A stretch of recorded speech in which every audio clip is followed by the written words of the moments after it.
Teachings, Dabag, who will be delivering the keynote speech. Register now on Eventbrite and join us on Sunday the 20th of March at the Grand Venue, 12 Harrison Street, Blackburn, BB2 2JN.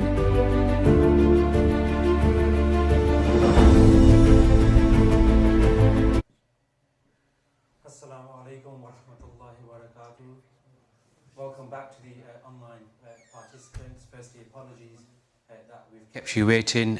We just had a few scheduling issues and there's been a slight change, but we're now ready to proceed with the session led by Ustad Siraaj Mahmood, who is self-employed and works for a family business.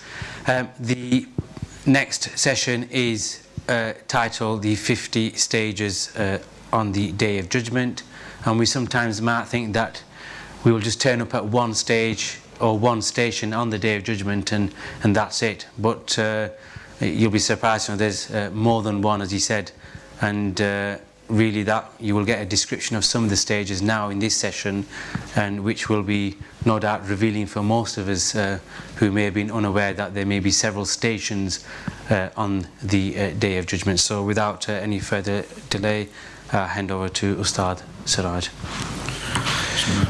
Bismillahirrahmanirrahim. Alhamdulillah Rabbil Alameen. Wassalatu wassalamu ala ashrafil anbiya'i wal mursaleen wa ala alihi wa ashabihi ajma'in, amma ba'd. No matter where any of us are from, no matter what country we're from, area, town, one thing, a similar experience that we have is when we're in this education system, any education system, in order us to go to the next level or to go to a higher level, we have to go through an examination. And no one will disagree with this. Wherever you are, from whatever part of the world, whatever country, if you're in school, you're in university, or at whatever level, even at work, to go through a higher promotion, you have to go through some sort of examination. Now this session, it's not going to be me so much telling you, rather it's going to be you reviewing yourself. And like any education, any school, any university, any college, before you do an exam, there's one thing you'll do to prepare. And I'm seeing many much young faces here, so I'll see in the crowd if anyone can answer. What is one thing that they ask you to do before you do the proper exam as a way of preparation? The nearer you get. Can anyone put their hand up? Revision. And then once you've done your revision, another thing they may ask, Gone Abdullah, yeah. That's correct. A mock exam. Yeah, everyone's familiar with a mock exam. And once you've done your revision, once you know what to do, all you do after that is mock exams. What they said, just do as many as you can before the real exam. So consider this today as your mock exam. You're going to go through a mock exam before the actual examination. Now when you go through these different courses, these different stations, it's going to give you an idea of maybe how you would actually perform on the Day of Judgment. However, this is only going to be a little feeling you're going to get, because that day, as we know, it's not like how we're sat here. The conditions are not going to be like this. The conditions are more severe than this. They're more horrific. And we're just going to look at that just for one example of what the conditions are going to be like, is that the day itself is going to last 50,000 years. When have we heard of a day that lasts 50,000 years? Our lifespan is an average of 60 to 70 years. A day that's going to last for 50,000 years. Has that even sunk into your head yet? 50,000 years. So now you're thinking, how is this going to work? How is it going to be 50 courts, 50,000 years? So if you to do the math, each court will take 1,000 years. You could be in one court for 1,000 years, getting examined. 1,000 years. And now, just before even going into the court, I just want to tell you what the condition of that court's going to be like. In what state you're going to be sat, in what state you're going to be waiting, in what state you're going to be asked questions. Like now, alhamdulillah, you sat here comfortably. On that day, first you're gonna rise. Is this gonna? You're gonna rise from your grave. That's the first thing that's gonna happen. You're gonna rise from your grave. But before you rise from your grave, even then in your grave, you'll be in a certain state. And it's known by Hazrat Uthman radiallahu anhu. When the Sahaba would see him, and the Prophet ﷺ would talk about Jannat or Jahannam, his emotions wouldn't change. He wouldn't cry, he wouldn't laugh, there'd be no change in his state. But whenever the talk of the grave, or if he was sat near a grave, he'd be weeping recklessly.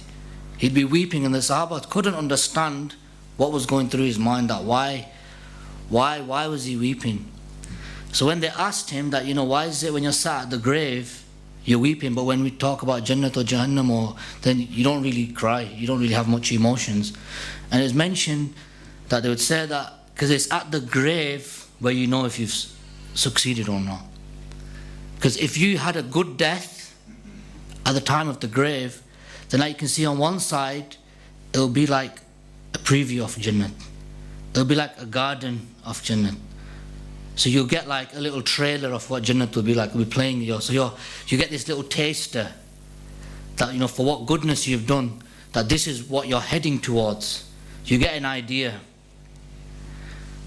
But if not, if you had a bad death, and the angel of death came and ripped your soul out, then as you can see fire, this is what your grave will be like. And one thing which we don't know is when the Day of Judgment is going to start. Nobody knows this.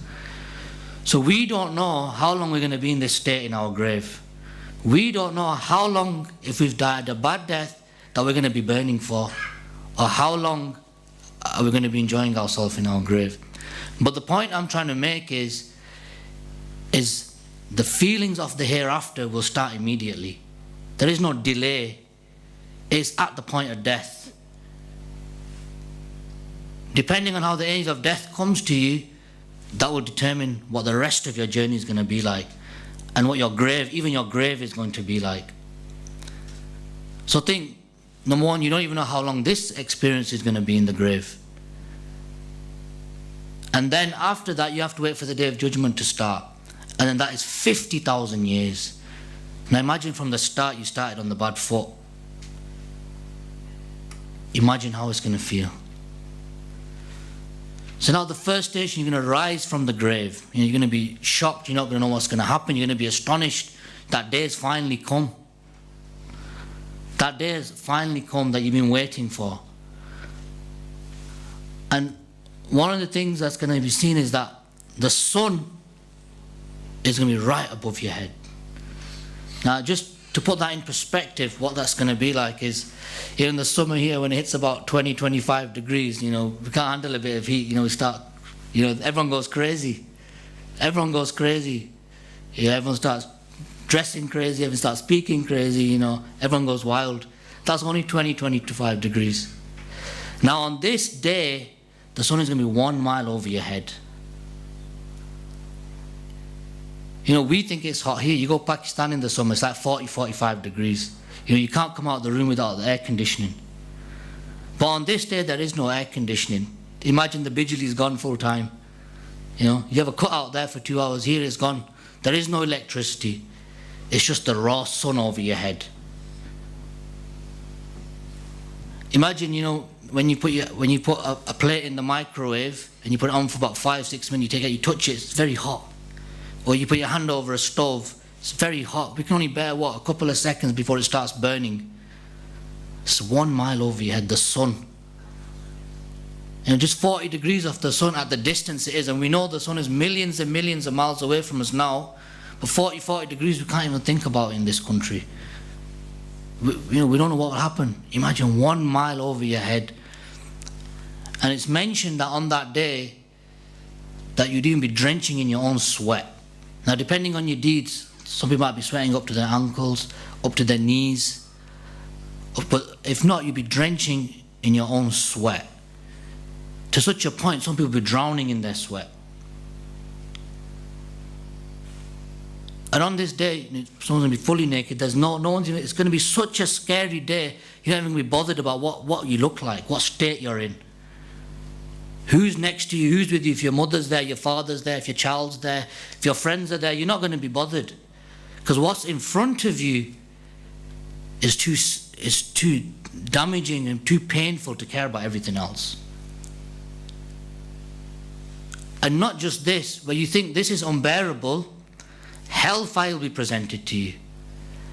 When you rise, hellfire will be waiting for you. And we have this sort of maybe notion that hellfire is just a place. No, it's an actual beast. It's a living beast. And it's going to be there in front of you. And as soon as you rise and you see it, it's going to come for you as though you're its inhabitant. It's going to look at you and it's going to go for you as though you are part of hellfire. And you're going to feel as though you are. That is how viciously hellfire is going to look at you. But there's going to be angels stopping it and refraining from it. Because it's ready, it knows what sins you've done, it knows what you've committed. And it wants to punish you for what you've done on this day. What you've been doing in this world for so many years, which we thought we were going to get away with, it's going to be waiting there to punish us. That even the pious and the righteous will be scared of looking at hellfire on that day. That is how evil the look of hellfire is going to be. So just imagine, this is just the moment of just rising. This is the intense feeling you're going to have just when you rise from the grave. Now imagine you've got to go through 50 courts in this kind of state. And now, the first thing that you're going to be asked about in the grave is going to be about your belief. It's going to be about your belief. That did you have the correct belief? And why is that so important? Why is the correct belief so important? So I'll just ask anyone. Go on, brother. You're looking at me there. Go on. Why is it so important? Just your belief in Allah subhanahu wa ta'ala, your faith, your iman. It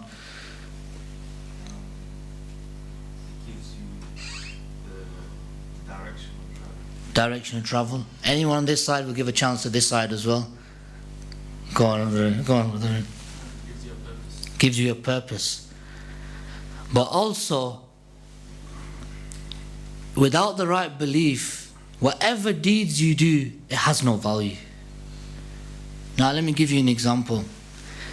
If you've got £10, you put another zero, you got 100, another zero, you got 1,000, another zero, keep increasing the value till you get £1 million. Now if I remove that one, what happens to all them zeros? What values do they have? They have zero value. As many zeros you put on, without that one, it has no values. Similarly, without having the right belief in the Almighty, the only one, the one and the unique, then whatever deeds you do will have no value. So you could be worshipping for days on ends, on months and years, thinking you're very pious. But if your belief's not correct, on that first station, it's game over. It's game over. Just think, forget about it, forget about the next stations. So that's why it's very important that first and foremost, that we have the correct belief. And it's also mentioned that the heat on this day is going to be 70 times more than the heat that we feel and experience. It's 70 times more, the intensity of the heat. 70 times more. But you know, it's a day of two sides. So this is what it's going to be for those who have done wrong. You know, obviously, but those who have done right will still feel, not that they're going to be like, you know, it's like a 5-star hotel. It is to an extent, but they're still going to have this experience. They're still going to feel what it's like on that day, to experience that heat. But for them, there'll be the shade of Allah subhanahu wa ta'ala. So they'll be protected by the shade of Allah. Those who are righteous, those who do good deeds, they will be shaded by the arsh of Allah subhanahu wa ta'ala. And you know, these are the people who, you know, loved Allah, believed in Allah, believed in His Messenger, and there are 7 people who are known that will be put under the arsh of Allah subhanahu wa ta'ala, will be saved from that torment on that day. I'm just going to briefly go into them. And one is a just ruler. So someone who would rule the country well, who would rule the people well, who would look after whatever authority they have, to what extent they did it fairly and justly. Allah subhanahu wa ta'ala is the most just. So if you've been given authority, then you need to be just. This is a quality that person needs to have. If Allah has given you some authority, it's from Allah subhanahu wa ta'ala, a gift, then it's our job to use that correctly. A just ruler. A youth who grows up worshipping Allah. So someone who's been in the worship of Allah subhanahu wa ta'ala. A man whose heart is attached to the mosques. So who spends his time in the masjid. You know, when the salah time, he doesn't just, quickly pray on the side somewhere. He looks for the masjid. He knows the salah times. He's that attached. Wherever he goes, he knows what time is in which masjid. It's just second nature for him. It's like, whenever you go to a different town, you know which takeaway is good, which is bad, which takeaway to go to, which restaurant to take people. The person knows the masjid like this. That if he's in this area, he knows, okay, this masjid, salah's this time. Salah's at this time. He's prompt with his salahs. There's no delay. It's second nature to him. And then a man whose heart, and then a people who love each other for the sake of Allah. Think to yourself, when I meet someone, do I meet them for the sake of Allah or is it for worldly benefits? How often do I really think about that in my mind? That I'm meeting this person for the sake of Allah. That I want to please Allah. By meeting this person, I want to please Allah. Or is it generally I want to please myself? Is it I want to get some benefit? Or do we think, how do we benefit this person? Because I want to please Allah subhanahu wa ta'ala. And then those who resist direct temptation of the opposite gender. We all know how difficult that is, especially in today's time, especially being a youth, how exposed we are to so many different things. And now we can understand why that's held as such a lofty thing. But by doing that, this is your reward. Now think about it. 40, 50 years, you've got to sacrifice that. Is it not worth it for them being under the shade of Allah for 50,000 years? What would you rather be, in this scorching heat for 50,000 years, or just look away from a non-mahram for about 40, 50 years? And if you get married, then it's not a problem. But as a youngster, in your youth, 20, 30 years, what is it? How, putting it into perspective now, looking at the day of judgment, how difficult is it now?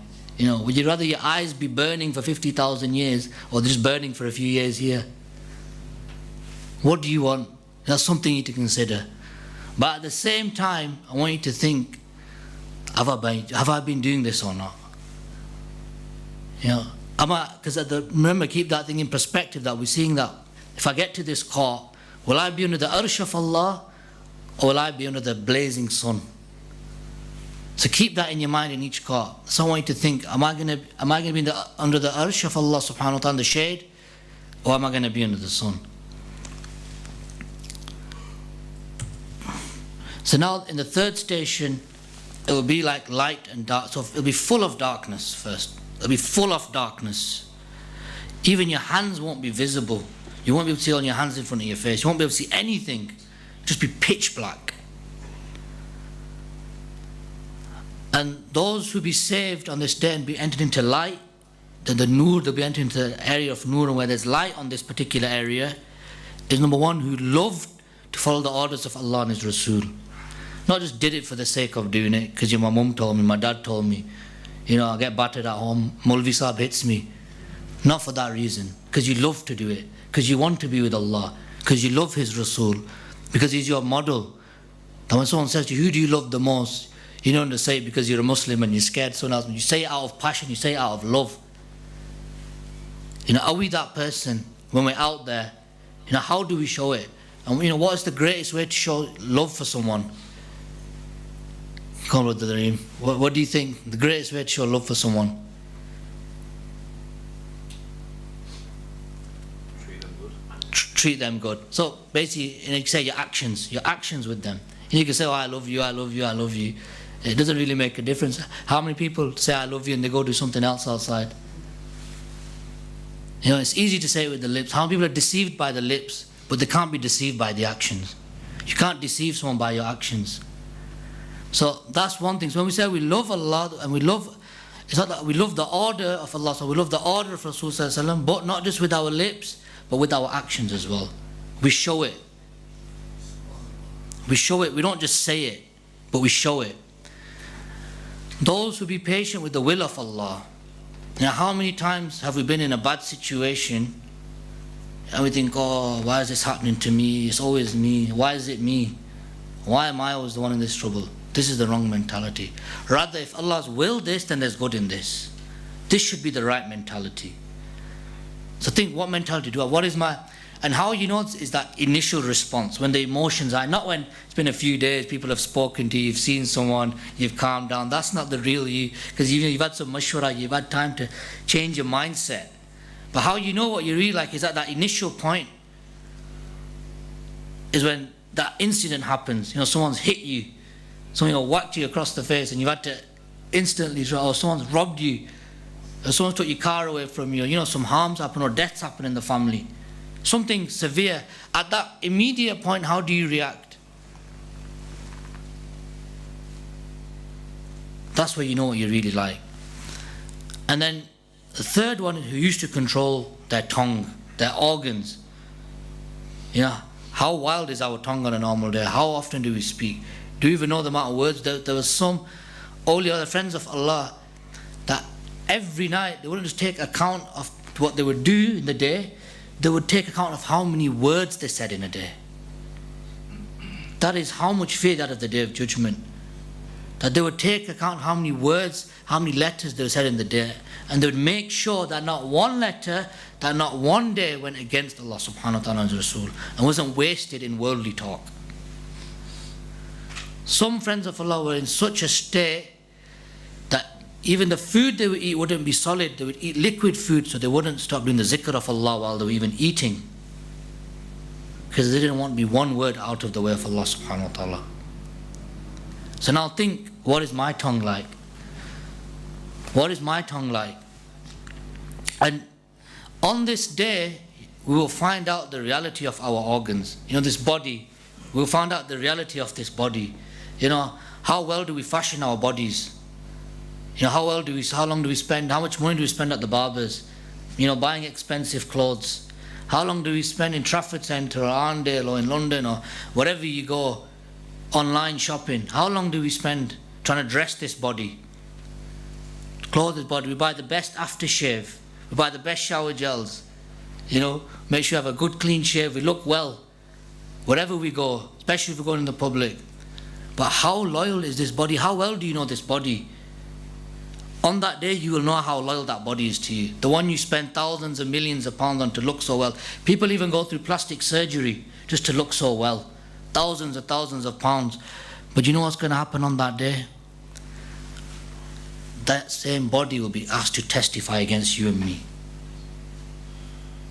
That body that you've relied on, you've dressed so well, you've made look so well, is actually only loyal to Allah subhanahu wa ta'ala.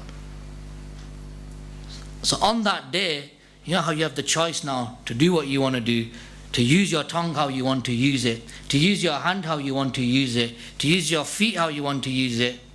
Not on that day. It's all sealed. That permission's finished. You will do what Allah subhanahu wa ta'ala tells you to do on that day. So what will the organs, and you'll say to your organs, you'll say to your organs, why are you testifying against me? You'll be shocked that, what's happening? My hands are speaking. My tongue speaking. I'm not even speaking on its own behalf. You'll be shocked. And they'll say that we'll be made to speak by the will of Allah, not you anymore. You thought that these are yours, that you can do whatever you want with them. But on that day you'd find out the truth, that in fact these belong to Allah. This is only on rent. When do you claim a rented car? You can have a Lamborghini, but if it's not yours, you're not going to claim it, are you? You can drive around in it and think it's yours, but reality, end of the month, you've got to give it back. End of the day, you've got to give it back. When your mileage is finished on it, you've got to give it back. Same with this body. When your mileage is finished, when you've done what you've done, when the ordained times come, it's going to go back. And you know what? It's going to speak against you. So think how you use it. Think how you treat it. So that tongue that you think that you were smart, or you were doing things, or you were speaking against people, you were harming people, well, on that day, everything is going to be revealed. every single little thing you've said, every letter will be revealed. From the day you were born to the day you die. So now think to yourself, how have I been using this tongue? Think to yourself, am I going to pass this third station? Am I going to be successful in this station? So now these individuals who pass this, they'll be light. They'll be going to the area of light. They'll be like enlightened by light from all angles.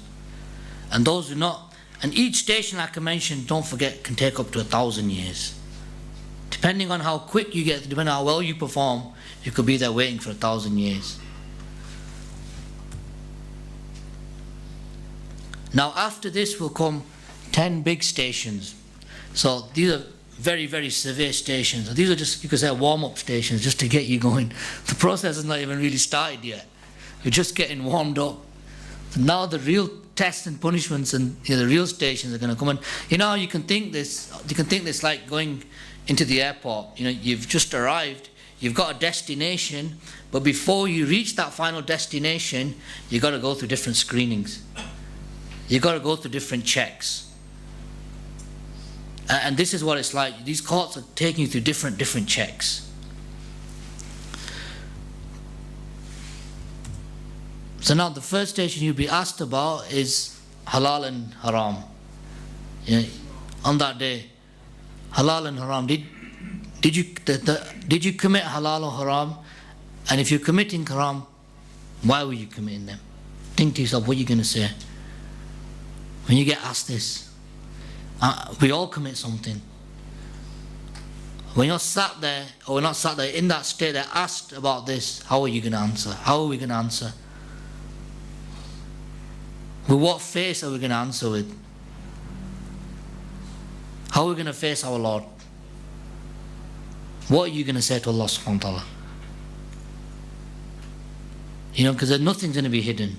Like it was mentioned, it's going to be like a big screen. In fact, not just you can see it, everyone can see it. Nothing's going to be hidden. So you're going to be there with millions, the whole world, everyone's going to move together, some faster than others. And your turn's going to come, you're going to get questioned. Every haram action you did will be asked about. Every single haram action. Like we said, that the body will testify against you. Even the places you went and committed haram, they will testify against you. Even the things you used, they will testify against you. So when you think you're in privacy doing what you're doing, in fact you're not. The walls are there. Even the phone you're using is there. Even the people who are with you are there. Even organs will testify against you and against them. So remember that, you're never really alone. And most importantly, Allah subhanahu wa ta'ala is watching you. But just to put it in perspective, next time you sat on your own, look at the wall, no, that wall is going to be a witness against you. Your bedroom, or wherever you are, whatever act you're doing, that thing that you might be using, or whatever, smoking drugs or whatever, that's going to be a witness against you. You're not safe from anything on that day. And remember, you can deny it. You can deny it. But what greater witness is there than the thing that you used to do the act that will speak against you?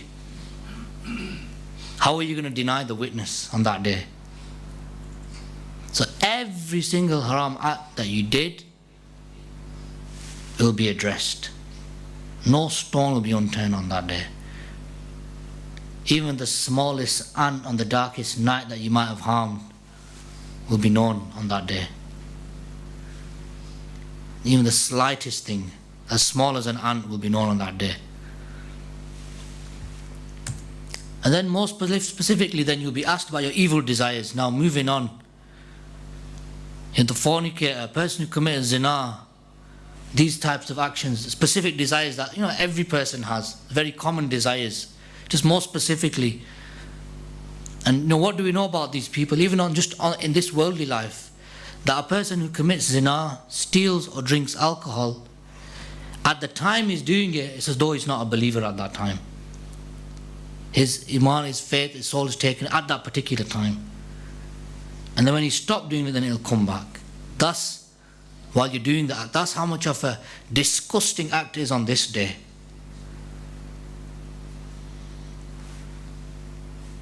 That when you're doing the action, think yourself not in a state of a believer at that time. It's as though a state of a non-believer. And then when a person, stops that and repents or goes back to, then his soul will return back to him. But at that particular moment, he's not as though a believer. That's in this world life. Now imagine on the Day of Judgment when you've come with this action. Now think to yourself, this is just a mental review for yourself. Am I involved in something like this? Do I do any of these actions? Into drugs? Do I harm people? Am I committing zina? And remember, zina is not just in the time of adultery, but zina of the organs, different types of zina. What kind of zina am I doing? What's my worst zina? On that day, it's all going to be there, present.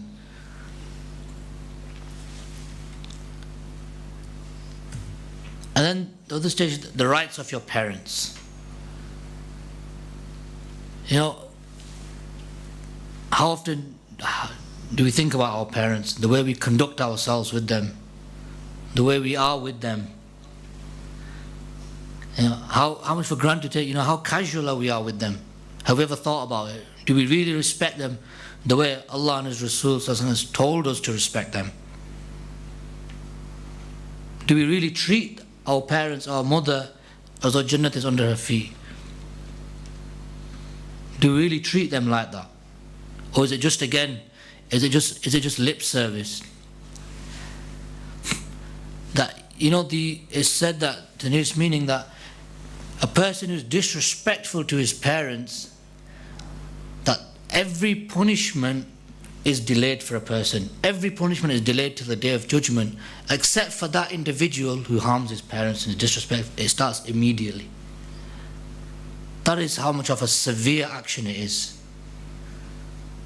That being disrespectful to your parents, the punishment's not delayed, it starts immediately. That's how much anger and wrath it brings of Allah subhanahu wa ta'ala.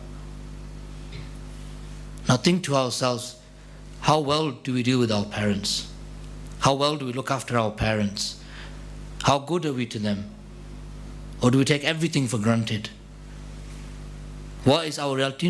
Now, and be honest with yourself, because on that day everything's going to come out. Everything's going to come out.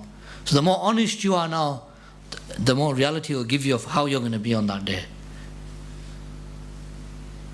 And just to give you, a story, just to understand how important it is to serve our parents and become obedient, is that in the time of the Prophet ﷺ, there was a young person, a young individual, and the Sahaba came running to the Prophet ﷺ regarding this individual and saying, look, he's at the time of his death, but he can't say the Shahada. He's at his death, he can't say it. And the Prophet asked, has this person said the Shahada before? He goes, yes, he's become Muslim, he's took the Shahada, but now he cannot say the Shahada. So the Prophet ﷺ asked to bring his mother, said, bring this boy's mother. And the Prophet ﷺ spoke to the mother and asked, was there any dealings between you two that was there any problems? And she goes, yeah, he made me angry. I'm very angry with this son. And why? Because he would always give preference over his wife instead of his mother. Always, no matter what. He'd always listen to his wife as a mother. Not saying that your wife can't be right, not saying that, but certain matters, he wasn't giving the mother the right that that was due to her. And because of this, she was angry. So the Prophet ﷺ said, just to, this is how merciful the Prophet ﷺ is, and this, is so that the mercy is so beautiful that they said, okay, they even tried to save this boy at that particular time. At that particular time, they tried to save this boy. That they said, bring fire, I'm going to burn the boy to the mother. And the mother's like, well, what's going on here? She didn't expect the Prophet to say that. She said, I'm going to burn the boy so he's forgiven, punished for what he's done. And as a mother, she couldn't bear that she see her son being burned in front of her. So the Prophet said to her, the nearest meaning, that either we burn it here, because the day of judgment is going to be a more severe punishment for your son. That either he gets punished here, because on that day, that punishment is going to be worse. So understanding this, and when she's seen the reality of, how severe the punishment is going to be from the judgment, just by thinking of the fact that her son will be burned in front of her today. She forgave her son. And then after a short before he died, he could say the Shahada. This is just showing you how important it is to respect your parents. And this shows you the mercy of Rasulullah, that even, I didn't mention, but even before the day judgment starts, it is the intercession of our Rasulullah that's going to start. It's his intercession, nobody else's. Everyone, like we've mentioned, I set the scene for you, everyone's going to be scrambling, running here, there, everywhere, to different people.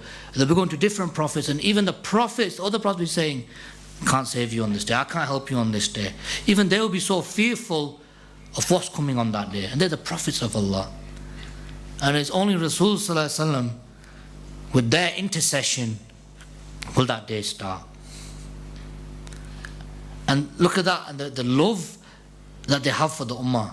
That this person was going to go into Jahannam because of what he did to his mother, and right then the Prophet still tried to save him through whatever means was possible. And that is what Rasul is going to be like on the day of judgment for us.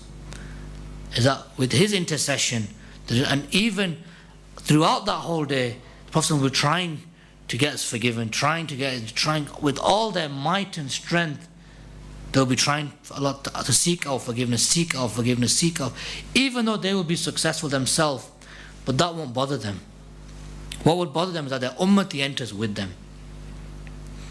This is the love that they have. Look at the love.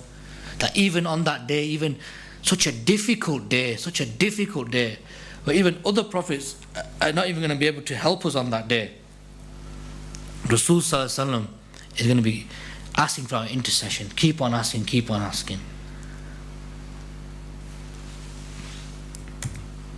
And now, the next station, the next big station, is regarding the rights of others. That how did we deal with others? How did we deal with others? Not just about how you dealt with those close to you, but what about your dealings with others? Friends, people just generally, the shopkeeper that you deal with every week, every day, just an average stranger on the street. How do you see them? And it's mentioned that the reality of a person is that it's not that you're good to those who are good to you, but you are good to those who are bad to you. That shows you your reality. Because it's very easy. What good is it? Someone's been good to you, there's nothing difficult about that. What's difficult about that?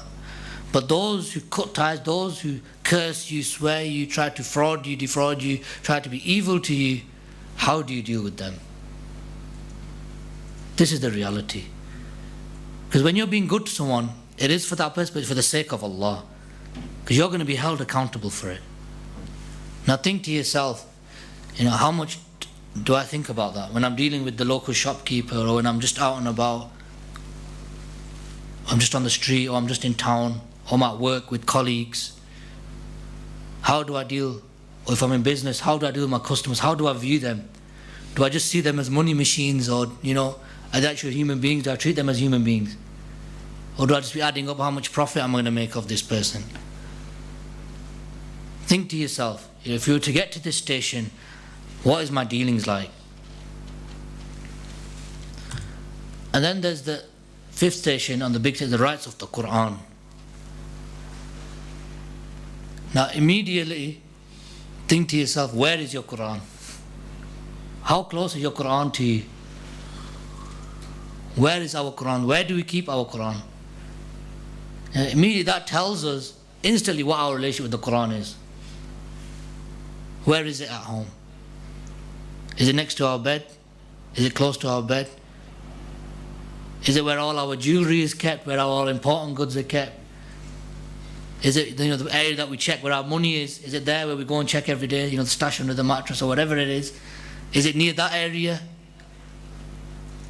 Or is it somewhere nice on display in a front room somewhere, just locked up? So he comes in, oh mashallah, yeah, okay, at least I've got a Quran in the house. Or is it just somewhere for people to be seeing that, the guy's a Muslim, at least he's got a Quran? Is that what is there, showpiece? Because on that day, the Quran will testify against you as well. The Quran will testify you that did you read it? Did you understand it and did you apply it? More importantly, did you apply the Quran to your life? If we claim to be the lovers of Allah subhanahu wa ta'ala and Rasul says the book that was the greatest miracle that was given to our Prophet sallallahu alaihi wasallam, did we follow it? Did we apply it? This will be asked. So we can't even read it, never mind applying it.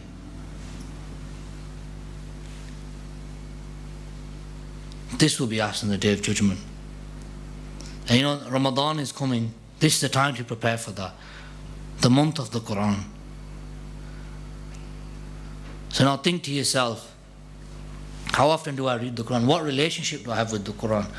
You know, how often do I even ponder? How often do I reflect of the Quran? And it's not just about reading the Quran, it's about thinking about it. It's about becoming closer to Allah through the Quran. Learning, understanding, and more, so like we mentioned, is applying, and then also taking it to another extent and helping others to reach that what you've reached as well. Conveying it to other people. So think to yourself, what relationship do I have with the Quran? Then we have the rights of the employees. So people who work for us. So there'll be a station here where you'll be asked about your employees. You'll be asked, how did you deal with these people? Did you treat them justly? Did you pay them the right wage? Or did you treat them as second-class citizens? So think to yourself, you know very well how you deal with people. Are you actually paying them the minimum wage that you should be paying them? Or are you just paying them the minimum wage that you think is right, that you've determined that they should be living by this wage, that you've set for them? Yeah. Are you being fair to each employee the way you should be fair? Or just those who are doing well for you in the business, you give them extra benefits? Or has everyone been given the same holidays, the same time off? Are they spoken to the same? Are we paying them on time? Do we pay them on time? Or do we use their money as a blackmailing or bargaining tool? Then the ninth station, and one of the most severe things a person can have is jealousy. And just looking at this picture, it kind of explains itself that the most scariest thing about it is that you can't see it, but it's there, it's in your heart. You can feel it. It's there. Others can't see it, but you know you've got it. And one of the signs of jealousy is that you might want what another person has, but you don't want him to have it. That's a severe sign of jealousy. And the worst example I can give of jealousy is no other than the shaitan. What is it that brought him here? He was in such a lofty place that it just goes to show you how severe jealousy is, that you can be in such a beautiful and lofty station, such a beautiful place like Jannat, like how shaitan was, and just because of jealousy, look where it brought him. He had attained a station, a place where no other creation had, no jinn, no man had. That was to be taken to Jannat and to stay there. But due to his jealousy of man, it was Adam alayhi salam that it brought him back here. So can you imagine how much of a disgusting trait this is? And think that if I have this trait, and it says it's the destroyer of good deeds. A person has jealousy in their heart, it destroys their good deeds. Now think to yourself on that day when you're in that car, that are you gonna pass this station or not? That look, it's such a severe station that it's got its own station.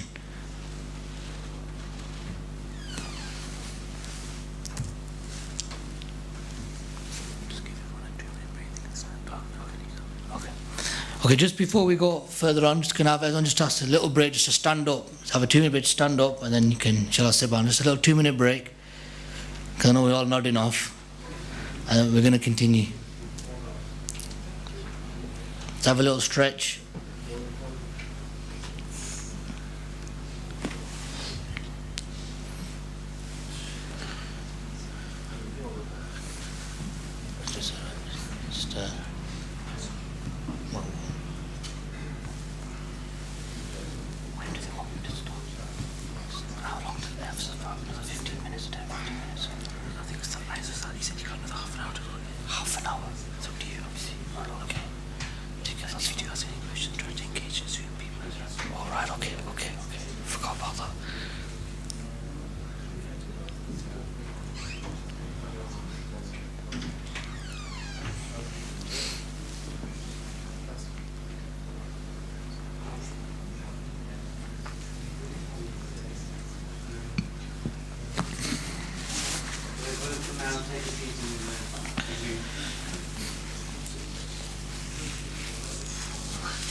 Yeah, so that's, yeah, sorry, yeah, the different courts, yeah.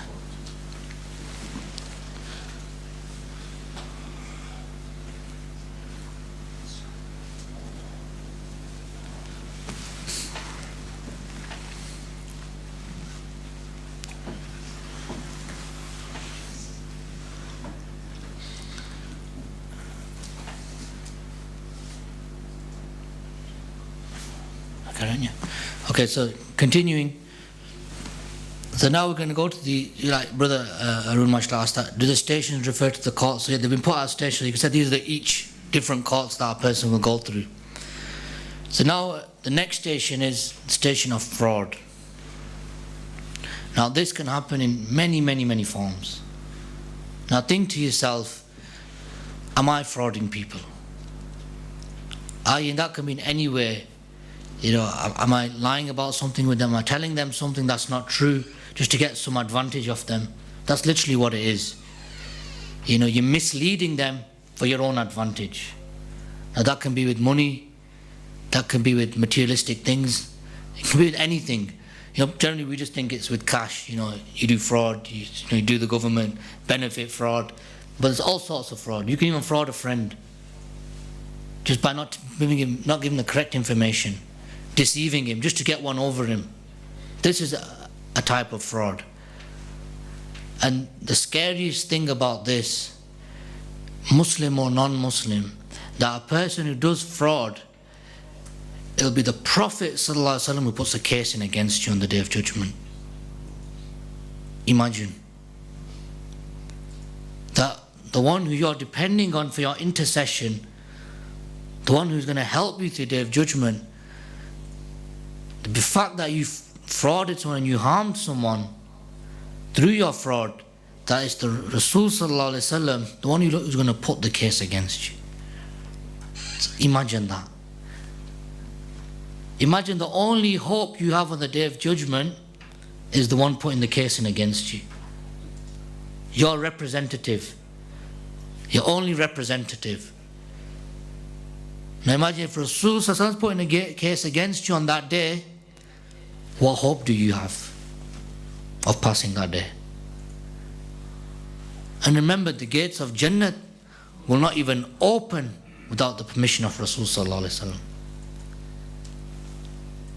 That whole day will not finish unless the gates are open for Rasul sallallahu alaihi wasallam. Without Rasul sallallahu alaihi wasallam being the first one there, without their permission, the gate will not open. And now imagine that individual, that beloved to you, is the one putting a case in against you. Is that what you want? Think to yourself. And you know, fraud doesn't have to be millions and millions of pounds you've done someone. It could be a penny, 10p, 5p. But it's the fact that you defrauded someone. It's the fact that you did fraud against someone. So think about it. Does a person really want to go through that torture on that station? Do they really want our blessed Prophet to be against them on that station? So now after this many stations, now the book of deeds will be given. So here you will know now in which direction you're finally heading. Where are you going to go? So now you can see through the pictures that if you take the book of deeds in your right hand, then you're going to be the successful one. But if your book of deeds are going to be in your left hand, then now you can see, then it's game over. And where are those deeds, book of deeds? They're starting from here now, where we are here. All it is that they're going to be opened up there on that day. And they're going to be reviewed. And here now is where we can change that book, where we can scribble out the bad deeds and put good deeds in, by turning back to Allah subhanahu wa ta'ala, by repenting back to Allah, by doing good deeds. But on that day, once your death comes, that book's going to be sealed shut. And that's it. There's no, that book's not going to be revisited again. Whatever's in that book on that day is what's going to be looked at for review. that's what's going to be reviewed. So think to yourself now, we've been through few stations. I was looking at them stations now so far. Think, what deeds are in that book now? Is my book going to pass or is my book going to fail if it was to given right now? If death was to come now and my book of deeds was sealed and they were taken and they were given back to me on that day, which hand will I be putting out? Which hand will I be giving? And which hand will it be given in?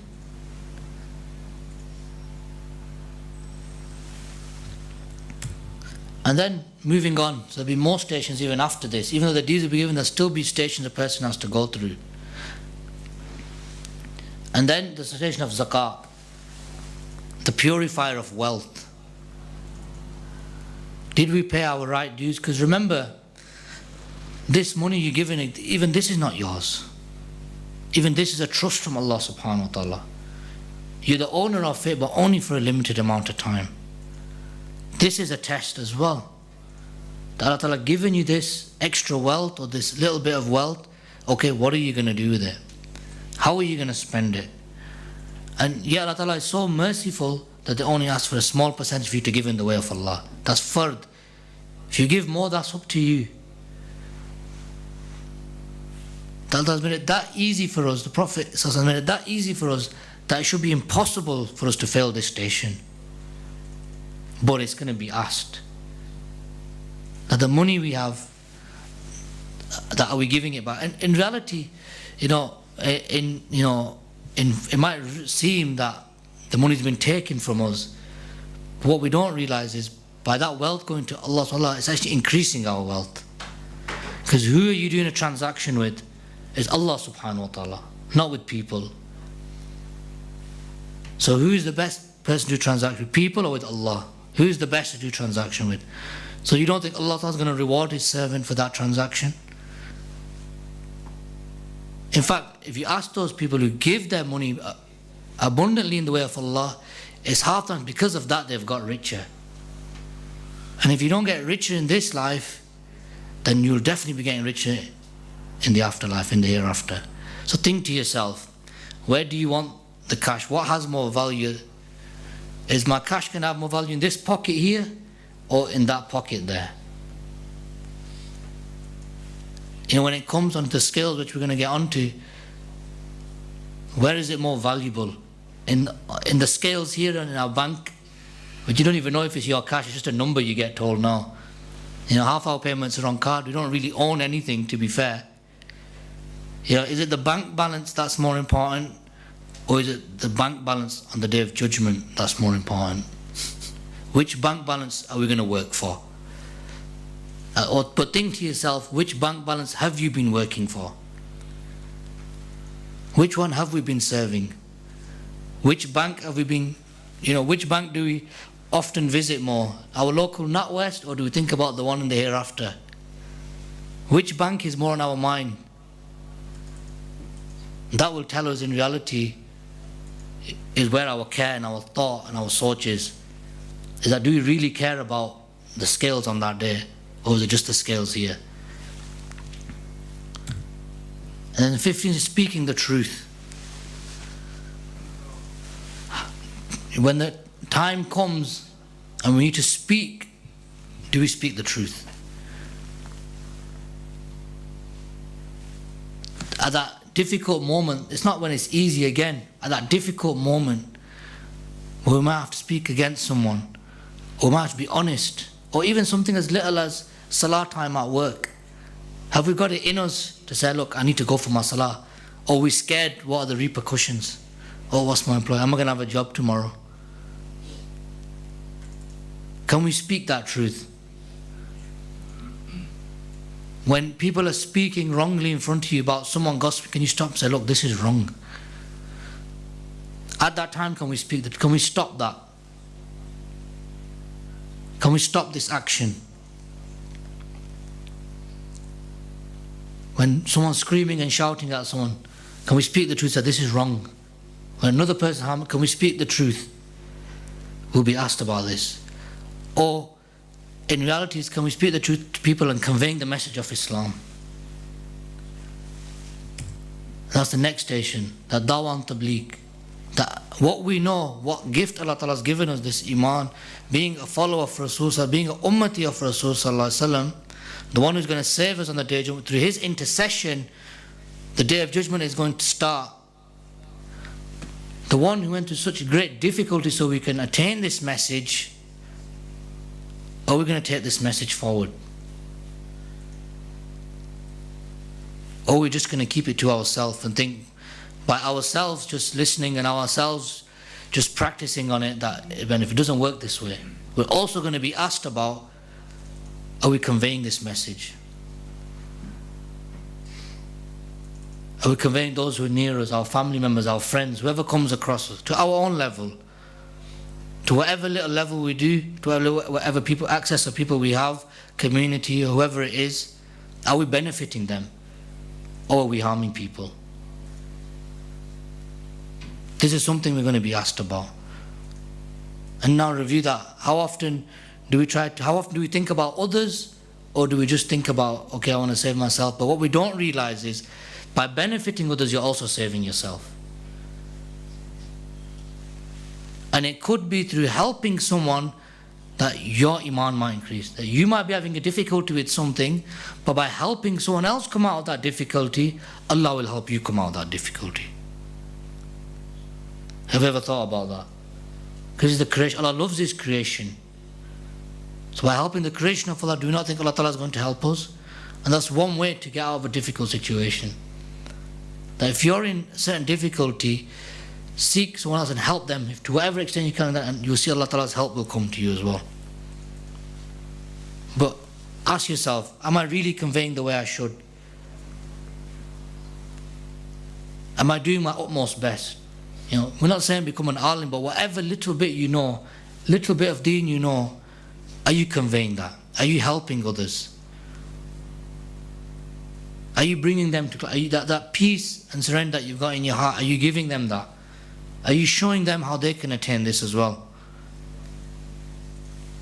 This will be asked on the Day of Judgment. Now think to yourself, how often am I doing that? Am I fulfilling this, or am I not fulfilling this? Another thing is stopping evil acts. So one was by speaking the truth, but there was another level. So, you know, the three levels. One is to dislike the action in your heart. One is to speak out, and the other is to physically do it. Think to yourself, am I doing it at any level? When there's evil in front of me, at what level am I stopping it at? Am I even stopping it? Or am I fearful of the people than fearful of Allah? What fear do I have more in my heart? Do I fear Allah more, or do I fear the people more? Do I fear what people are going to say, or do I fear what's going to be said about me on the Day of Judgment? Am I fearful of the command of Allah that's going to be given to me on the Day of Judgment? Or what the people are saying who are with me? What do I fear the most? This will become apparent on this day, on this station. That what are we doing?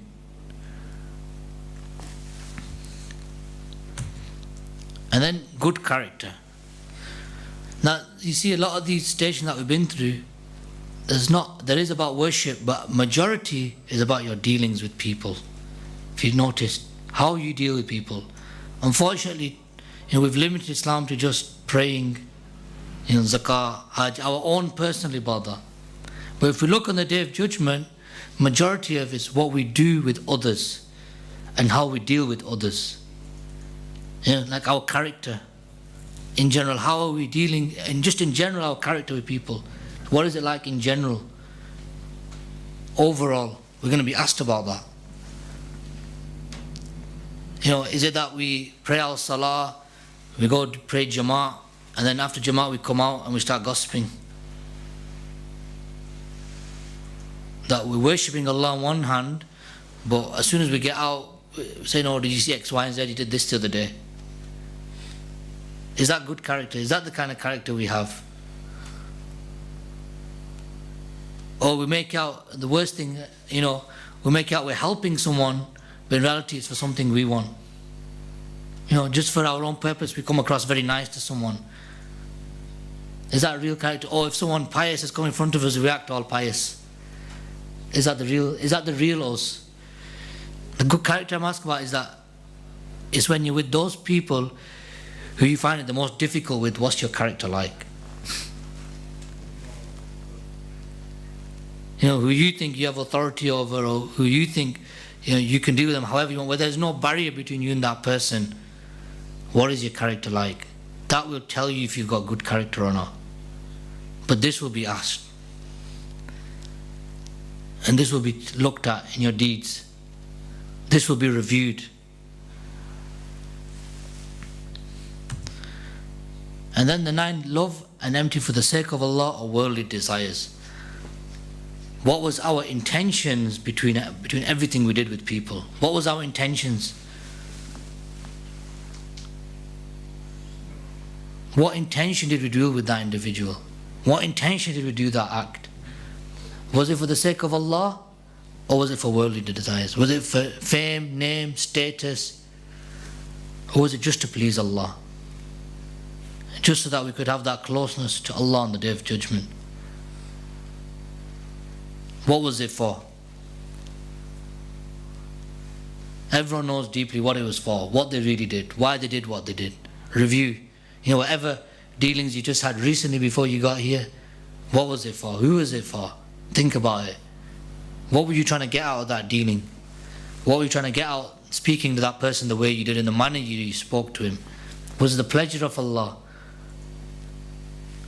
And even it goes to hate. If you don't like, if you dislike a person, is it for the sake of Allah, or is it for your own desires? If you looked at the Sahaba, even it's mentioned to an extent, as earlier than when they were in the time of war, they were fighting with someone, and someone said something personal about them, and they didn't kill them when they had the opportunity. And when they were asked that, why did you do this? Because they mentioned this thing that in this war, I was fighting for Allah subhanahu wa ta'ala, but you attacked me. I'm not fighting for my person, I'm fighting for Allah. So they left that person because it was a personal attack on them. But when they were fighting for the sake of Allah, they were defending for the sake of Allah, they would fight that person. That's the extent the Sahaba went to. That even at war, if someone was personally attacked them, they wouldn't harm them. They would walk away from them.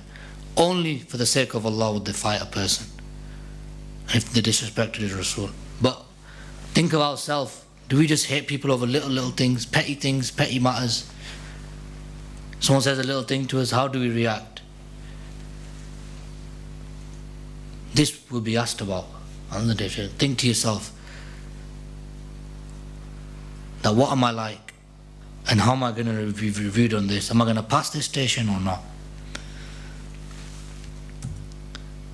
And then, income.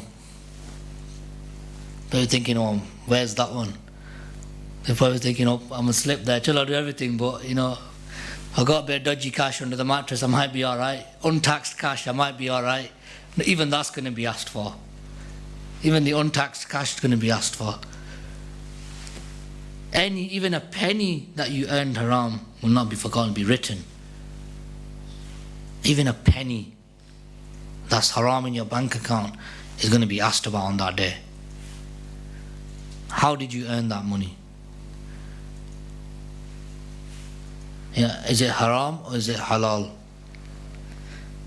You know, and so now think of it, put it into perspective. Would you rather have a little bit of money that's halal and be asked about, or a huge amount of money which for every penny you're going to be accountable for? Never mind pounds, every penny. So think about it, you're going to be asked about each and every penny. So is it worth just to have a little bit that's halal? Or is it worth, and if Allah bless you, a lot that's halal, you're even going to be asked about that. Yes, it's halal, but even that's going to be asked about. But then imagine if you have a lot and it's haram, and you're going to be asked about it. How are you going to justify it to Allah subhanahu wa ta'ala? And like we mentioned, everything's going to speak against you. That money will speak against you. How you earn that money will be spoken against you. You will not even be able to deny it. No matter what excuse you give, the truth will always be told. Nothing is hidden on that day. So think on this station, when I get that, is it halal, is it haram? Is there elements where I thought a quick $5, it's not going to harm anyone. No one's going to see it. A quick couple of quid here and there, it's not going to do no bad to nobody. No, it may not, but to you it is on the Day of Judgment. It could be 1 penny that you may have earned haram. Everything else has gone. That 1 penny could be the reason why you're going to Jahannam. Imagine that. Imagine that. That 1 penny is what put the scale heavier on the wrong side than the right side. So do you want your means of income to be a way of Jannat, or do you want it to be a way of Jahannam? And is it or is it not? And what are you doing about that? Think to yourself. Now there's many more stations, but after around about halfway through, then the mizan will be presented. Now the person will have their scale put in front, and the deeds now will all get taken and they'll be put in front of you and you'll be weighed. Now as you can see, there's only 2 ways about this. Wherever you're heavier, that is where you'll go. And whichever is lighter, then that is where you're going to fail. So what do you want? Like we mentioned, which scale is it? Which scale do we want to be the heavier? We all know that. We all know which we want. But when we look at our actions, now look at realistically which is heavier. We all have a wish that we want, but realistically which is heavier? Right now, if we were to think, which is actually heavier? Which way are we heading right now? And then it will come to a point after this where you have a direct meeting with Allah subhanahu wa ta'ala. No witnesses, no solicitors, no representatives, no one. Just you and Allah subhanahu wa ta'ala. Now imagine after all these stations, then you have to have a meeting with Allah subhanahu wa ta'ala. About all of these things will be discussed with Allah, but directly. Imagine what your state is going to be on that day. Imagine how are you going to be in front of Allah on that day. Remember, you have no chance to speak then. You'll have no options. There will be no way of changing anything at this time. Everything, like we said, will be sealed. Everything you've done will be put in front. Everything. Think to yourself, if you were to go now in front of Allah subhanahu wa ta'ala, what is going to happen? How do you think that conversation is going to play out? How do you think that experience is going to play out? What's the reality of that situation? Do you think your Lord is going to be pleased with you? Or do you think it's going to be the wrath of Allah upon you?